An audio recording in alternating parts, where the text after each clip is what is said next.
மக்களே, welcome to Bigg Boss reviewer channel. இன்னும் என் சேனலை சப்ஸ்கிரைப் பண்ணலைன்னா சப்ஸ்கிரைப் பண்ணுங்கள்.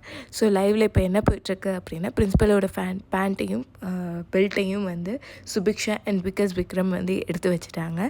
ஸோ டிஃப்ரெண்ட்டாக வந்து ஸ்டைலில் பார்க்கணும் பிரின்சிபலை அப்படின்னு சொல்லிட்டு ஸோ அவங்களுக்கு வந்து ஐடியாவும் கொடுத்துருக்காங்க, லுங்கி கட்டுங்கன்ட்டு. ஸோ பார்க்க நல்லா தான் இருக்குது இந்த ஸ்டைலு. ஸோ ரேம்ப் வாக்கும் பண்ணாங்க, அது ஒரு குட் வைப்ஸ் வந்து கொடுத்துச்சு. பிரஜின் வந்து போன வீக்கிலேருந்து இந்த வீக்கில் வந்து கம்ப்ளீட்டாக ட்ராஸ்டிக்காக சேஞ்ச் ஆகிருக்கு. அண்ட் அவர் பார்க்க இந்த ரோலில் எனக்கு ரொம்ப பிடிச்சிருக்குங்கிறது தான் உண்மை. அண்ட் விக்ரமும் வந்து நல்லா பெர்ஃபார்ம் பண்ணுறாரு.